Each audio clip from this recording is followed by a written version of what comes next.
আজকে আমি বানাবো পনির রেসিপি। তো আমি রেসিপিটি কীভাবে করি তোমাদের সঙ্গে শেয়ার করছি।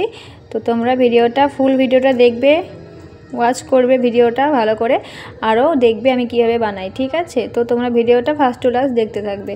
দেখো, ফার্স্টে আমি পনিরটা ভেজে নিয়েছি।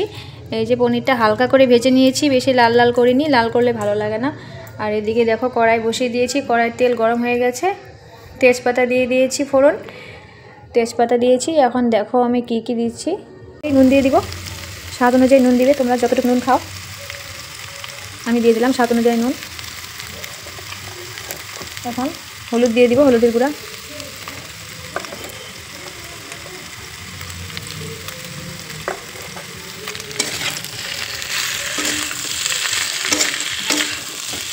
এটাকে ভালো করে লাড়াচাড়া করব।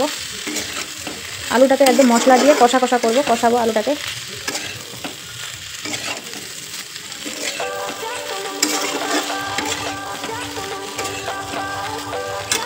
তো আমি দেখো এখানে রেখেছি জিরা আর লঙ্কা পেস্ট করে রেখেছি। মশলা আমি বেটে নিয়েছি, আজকে মিক্সিতে করিনি। মিক্সিতে আমি করিও না, বেশি ভালো পাই না মিক্সিতে করতে, কারণ ফিনিশিং ভালো হয় না। আর মশলা বেটে করলে সবজির টেস্টটা অন্যরকম হয়, খেতে খুব ভালো লাগে। আমি মশলা বেটেই সবজি বানাই, সবজির টেস্টটা অন্যরকম লাগে। তো এখানে আমি জিরা দিয়ে আলুটাকে একদম ভালো করে কষাবো।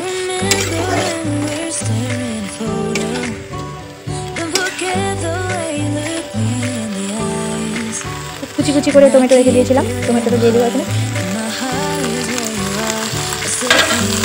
টমেটো দিলে খুব ভালো লাগে পনিরটা খেতে। তো আমি যখনই পনির বানাই এইভাবে আমি টমেটো দিয়ে দিই অল্প করে। তোমরা টেস্ট করেও দিতে পারো, টমেটোটা টেস্ট করেও দেওয়া যায়। তো আমি আজকে টেস্ট করে দিইনি, রসুন করে দিলাম, এটাও ভালো লাগবে খেতে।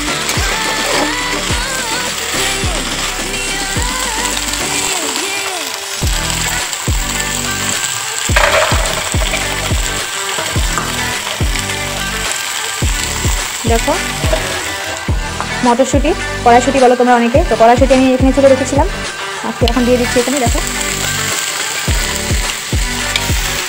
কড়াইশুঁটিটা দিয়ে এখন কষা কষা করবো।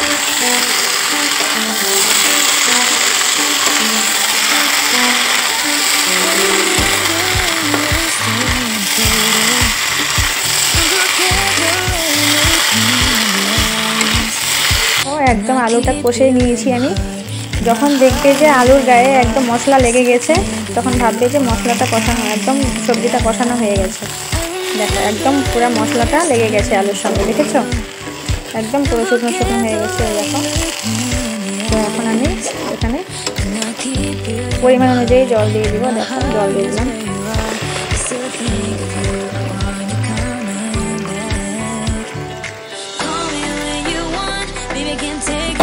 আমি এটাকে ঝোল ঝোল করবো না, মাখা মাখা বানাবো।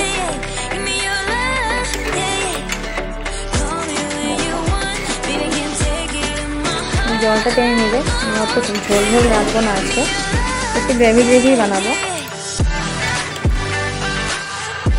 তো এটা জাল হতে থাকে, আসছি একটু পরে। তো আমি সামান্য পরিমাণে চিনি দিয়ে দিব। চিনি দিলে পরে কালারটা খুব ভালো আসে আর সবজিটা খুব সফটি হয়, খেতে ভালো লাগে। তো আমি একটু চিনি দিয়ে দিলাম। দেখো উতলাচ্ছে, জল গরম হচ্ছে, তো একটু টাইম লাগবে এটা হতে। আমি একটু পরে আসছি তোমাদের কাছে, ঠিক আছে? দেখো ঝোলটা মোটামুটি হয়ে এসেছে। দেখো সুন্দর একদম হয়ে গেছে, জাল হয়ে গেছে সুন্দর। তো এখন আমি এটাতে দিয়ে দিব একটা একটা করে পনির। ভেজে রেখেছিলাম যে পনিরগুলো, ওই পনিরগুলো আমি একটা একটা করে সব দিয়ে দিব। দেখো হালকা করে ভেজে রেখেছিলাম পনির, কারণ আমি পনির কড়া করে ভাজি না, পনির কড়া করে ভাজলে খেতে ভালো লাগে না। তো আমি এইভাবে হালকা হালকা করে এরকম করে পনির ভাজি। তো আমি এইভাবে একটা একটা করে সব পনির দিয়ে দিব।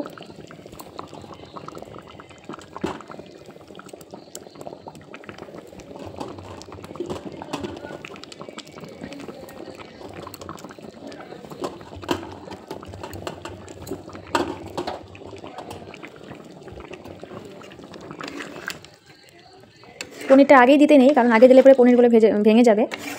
সেই জন্য সবজিটা হয়ে যখন এসে যায় একদম, তার হওয়ার আগে আগে পনিরটা ছেড়ে দিতে হয়। তো আমি পনিরটা ছেড়ে দিলাম। দেখো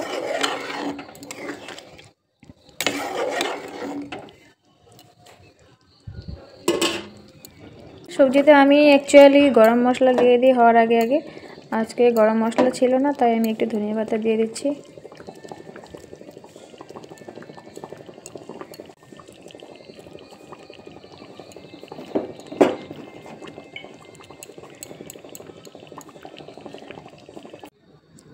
তো দেখো বন্ধুরা, আমার পনিরটা রেডি হয়ে গেছে সার্ভ করার জন্য।